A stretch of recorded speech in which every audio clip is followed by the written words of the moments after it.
جہاں تک روس اور پاکستان کے تعاون کی بات ہے تو اس تہوار آپ کو بھی پتہ ہوگا کہ اگر آپ کے مزدور ہمارے پاس آ جائیں گے تو ان کے سارے حقوق کی تحفظ کی جائے گی. بہت خوب, بہت شکریہ سرگئی شامل ہونے کے لیے پروگرام میں. خواتین و حضرات, پاکستان اور رشیا کے تعلقات آپ کے اور ہمارے سامنے ہیں, لیکن اچھی بات یہ ہے کہ پچھلے 5-6 سالوں میں یہ روابط مزید جو ہے وہ مستحکم کی جانب بڑھے ہیں اور تیزی آئی ہے اس میں, اور پاکستان اور روس کے درمیان بزنس وینچرز ہوں, اسٹوڈنٹس کے پروگرامز ہوں, ان میں اضافہ ہوا ہے. اور یہ جو اس سال اور ہر سال جو ورلڈ یوتھ فیسٹیول ہوتا ہے وہ بھی اسی لیے ہوتا ہے تاکہ انٹریکشن زیادہ سے زیادہ بڑھ سکے. تو اگلا اگر آپ نے کوئی ٹرپ پلان کرنا ہے تو کوشش کریں کہ رشیا کا جو ہے وہ ٹرپ پلان کریں, آپ کو بہت مزہ آئے گا. بہت سارے فیلوشپس پروگرامز بھی ہوتے ہیں, اس کے لیے بھی ضرور اپلائی کریں. ایک چھوٹا سا وقفہ شامل کرتے ہیں, واپس آئیں گے, ہمارے ساتھ رہیں.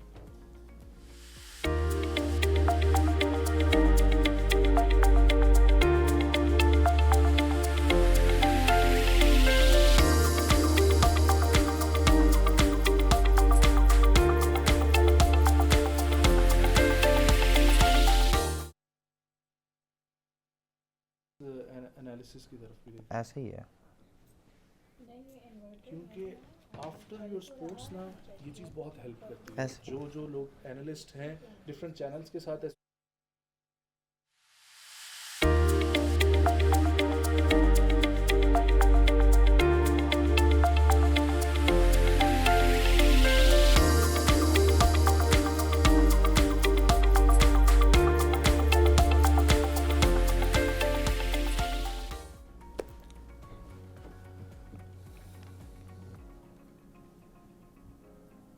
Welcome back viewers. اس سیگمنٹ میں ہم لوگ بات کریں گے اسپورٹس سے ریلیٹڈ, اور آج جو ہمارے مہمان ہیں وہ پاکستان کے کرکٹ سے ان کا تعلق ہے, اور پاکستانی کرکٹ میں کافی عرصے سے کھیل رہے ہیں, بچپن سے.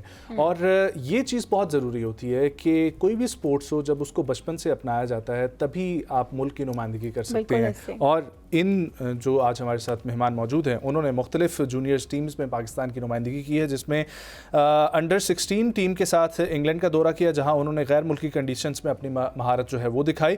اس کے علاوہ انڈر 17 ٹیم کے ساتھ دبئی کا دورہ کیا جہاں ان کے کریئر کا اہم حصہ رہا اور جس میں ان کی کھیل کی جو ہے وہ پختگی ہوئی. انڈر 19 کی سطح پر ذیشان ملک نے جو ہے وہ کارکردگی کے خاص طور پر جو ہے وہ قابل ذکر رہی. انہوں نے کینیا, دبئی اور سری لنکا دورہ میں پاکستان انڈر 19 ٹیم کی نمائندگی کی اور بہترین کھیل پیش کیا. اور یہی نہیں بلکہ انڈر 19 ورلڈ کپ میں بنگلہ دیش کے خلاف پاکستان ٹیم کی قیادت کرنے کا بھی اعزاز ان کو حاصل رہا. پاکستان کے ابھرتے ہوئے ستارے ہیں اور انڈر 23 انڈر یعنی کہ 23 کی ٹیم کے ساتھ ایشیا کپ سری لنکا میں شرکت کی جہاں انہوں نے اپنی کارکردگی کو مضبوط بنایا. ان کا جو پی ایس ایل کا سفر تھا اس حوالے سے اگر ہم ذکر کریں تو لاہور قلندرز کے ساتھ آسٹریلیا کے دورے کا بھی موقع ملا, جبکہ پاکستان شاہینز کے ساتھ نیوزی لینڈ میں بھی اپنی صلاحیتوں کا بھرپور مظاہرہ کیا. ڈومیسٹک کرکٹ جتنی مضبوط ہوگی اتنا ہی ہمارا پلیئر مضبوط ہوگا. ڈومیسٹک اور لیگ کرکٹ میں بھی انہوں نے بہت زیادہ کرکٹ کھیلی ہے اور لاسٹ پی ایس ایل کے سیزن میں کراچی کنگز کی نمائندگی کر رہے تھے. ہمارے ساتھ موجود ہیں پاکستان کے کرکٹر ذیشان ملک. السلام علیکم Zeeshan, thank you so much for joining. خیریت سے ہیں آپ؟ الحمدللہ, شکر.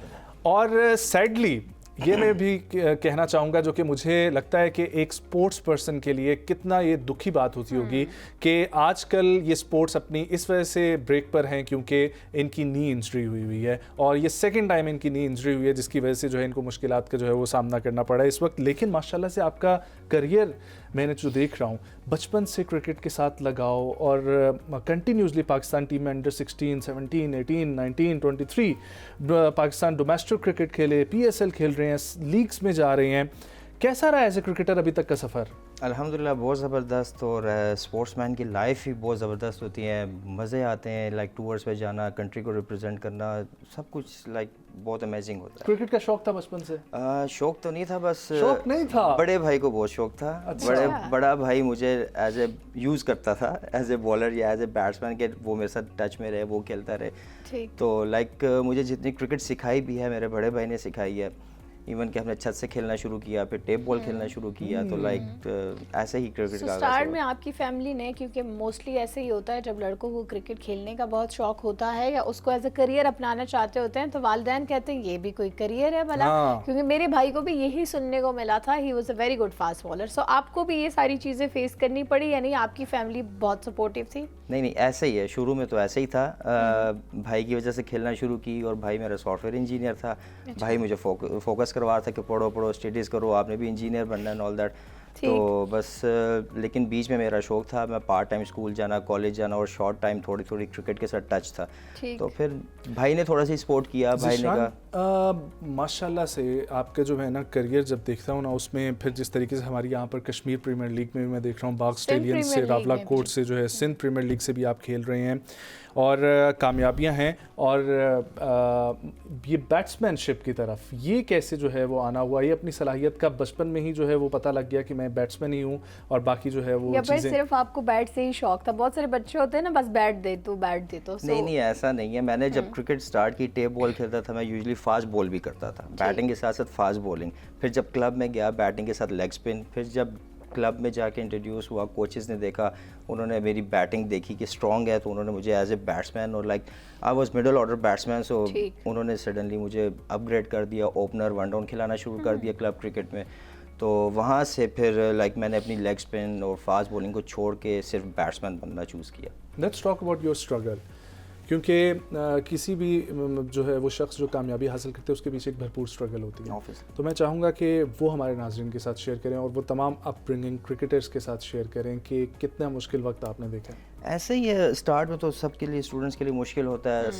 سب کو گھر سے یہی ہوتا ہے کہ اسٹڈیز کرو, اسٹڈیز پہ فوکس کرو, کچھ بننا ہے. تو اسپورٹس میں اتنی زیادہ انوالومنٹ نہیں ہوتی کسی کی بھی, کیونکہ ہماری فیملی سے بھی کوئی اسپورٹس مین نہیں تھا. تو بس میں نے کرکٹ سٹارٹ کی, میرے بڑے بھائی کو کرکٹ کا شوق تھا. میں پھر بتا رہا ہوں, انہوں نے مجھے تھوڑا سا سپورٹ کیا کہ اگر کرکٹ کھیلنی ہے تو میں ٹیپ بال کھیلا کرتا تھا. تو کرکٹ کھیلنی ہے تو اچھے لیول پہ کھیلو, کلب میں ایڈمیشن لو اور پراپر کرکٹ کھیلو. تو پھر بس میں نے وہاں سے کلب جوائن کیا اور کرکٹ سٹارٹ کی, اور آئی واز لائک گڈ, سو مجھے اپرچونیٹیز جلدی مل گئی. ٹھیک. تو آپ کے بھائی جو شوق جن کو تھا کرکٹ کھیلنے کا, اور آپ جو ہیں سلیکٹ ہو گئے, اب اچھا کھیل رہے ہیں اور ڈفرینٹ ٹورز کر رہے ہیں, سو وہ کیا ان کی ابھی بھی کیا سپورٹ ہوتی ہے یا وہ کیا فیل کرتے ہیں, یہ بتائیے گا بھائی. بالکل لائک ہماری بہت زیادہ ڈیپلی ڈسکشن ہوتی ہے. ایون کہ جب میں ڈومیسٹک گیمز میں بھی آؤٹ ہو کے آتا تھا یا پرفارم نہیں کر رہا ہوتا تھا, بیڈ ٹائم چل رہا ہوتا تھا, تو اس ٹائم بھی وہ بھائی میرا مجھے بڑا مینٹلی گروم کر رہا ہوتا تھا, مینٹلی سپورٹ کر رہا ہوتا تھا, لائک مجھے گرنے نہیں دیتا تھا. مجھے بتاتا تھا کہ بھائی ٹائم لے لو, ایسے کھیل لو, اس شاٹ پہ اسٹرگل کر رہو, یہ کر لو. اچھا, اسی سے میں یہی ریلیٹ کرنا چاہوں گی کہ اس میں آپ کے ٹیمپر یا پیشنس جو ہے وہ کتنا ضروری ہوتا ہے بینگ اے کرکٹر, کیونکہ آپ جب فیلڈ میں ہوتے ہیں, میدان میں ہوتے ہیں, تو بہت ساری, سپوز آپ کی فیملی میں کوئی ایشو چل رہا ہے, پرسنل میٹر کی وجہ سے آپ کا موڈ خراب ہے, تو آپ کو لگ رہا ہے کہ آپ کی پرفارمنس افیکٹ ہوگی, یا پھر آن گراؤنڈ ایسی سچویشن ہو گئی ہے, آپ انجر ہو گئے ہیں اور آپ کو لگ رہا ہے آپ نہیں پرفارم کر پائیں گے اور اس کا افیکٹ آپ کی ٹیم پہ آئے گا. سو وہ جو پریشر ہینڈلنگ سچویشن ہوتی ہے اس کو کیسے ہینڈل کرتے ہیں, اور اس میں آپ کی سپورٹ آپ کے بھائی ہی رہے ہیں یا پھر آپ کے کوچ اور کاؤنسلر رہتے ہیں؟ نہیں, ایکچولی ایسا ہوتا ہے نا کہ ہمیں جب لائک پروفیشنل کرکٹ میں ان ہو جاتے ہیں, جب لائک جس طرح میرا سٹارٹ کا ہی ٹور تھا, لائک 2013 میں نے پہلے سال ہی میں نے انگلینڈ کا ٹور کر لیا, تو مجھے لائک اکیڈمی کے لیے کال آ گئی, نیشنل کرکٹ اکیڈمی کے لیے. تو وہاں پہ ہمارے ساتھ کوچز, اینالسٹ, فزیو تھراپسٹ, سب پوری ٹیم مینجمنٹ انوالو ہوتی ہے, سب ہوتی ہے. تو لائک ہمیں مینٹلی ہی ایسا انڈر 16 لیول سے ہی ایسا گروم کیا جاتا ہے, پریپیئر کیا جاتا ہے کہ آپ کو آن اینڈ آف چیزیں سوئچ کرنی پڑیں گی. اگر آپ کے ساتھ کچھ بھی مسئلہ چل رہا ہے گھر کا ہے, تو روپ کے اندر آپ آئے ہو تو آپ کا مائنڈ وہاں پہ نہیں ہونا چاہیے. اگر آپ کا مائنڈ, آپ کی کنسنٹریشن وہاں پہ ہوگی تو آپ پرفارم نہیں کر سکتے. اچھا, آپ کو کہیں پہ بھی ہلکا سا بھی ہوگا, مائنڈ آپ کا ڈائیورٹ ہوگا, تو آپ اپنی گیم سے ڈائیورٹ ہو جائیں گے. تو ایسا ہی ہے کہ مجھے لائک میں نے, جیسا کہ آپ نے میرے اسٹارٹس دیکھے ہیں, لائک انڈر 16 لیول سے میں آنے لگ گیا, کنٹینیوسلی آنے لگ گیا. تو مجھے لائک یہی تھا کہ آن اینڈ آف جو like I am quick learner, سیکھا ہم نے, جلدی سیکھا کہ روپ کے اندر ہم نے پچھلی چیزوں کو بھول جانا. کیا ایکسپیرینس رہا ذیشان پاکستان کے اندر کھیلنے کا ڈومیسٹک کرکٹ, اور پھر انٹرنیشنلی پاکستان کو جب ریپرزینٹ کر کے باہر کھیلنے کا موقع ملا, انٹرنیشنل کنڈیشنز کو ایکسپیرینس کیا, وہاں کے کوچز سے, پلیئرز سے ملاقات ہوئی, سو ڈفرینس کیا فیل کیا اور سیکھنے کو کیا ملا؟ واقعی یہ بہت اچھا سوال ہے. لائک مجھے بہت کچھ سیکھنے کو ملا جتنا میں نے ٹورز کیے ہیں. لائک کلب کے کوچز کی مینٹلی اپروچ میں ڈفرینس ہوتا ہے. ہم NCA میں جاتے ہیں, وہاں کے کوچز کی اپروچ میں ڈفرینس ہوتا ہے. پھر اس کے بعد انٹرنیشنلی کھیلتے ہیں, جہاں لائک جاتے ہیں, ہر جگہ سے ہمیں چیزیں ڈفرینٹ سے ڈفرینٹ سیکھنے کو ملتی ہیں. اسٹرانگ کم بیک کرنا ہے.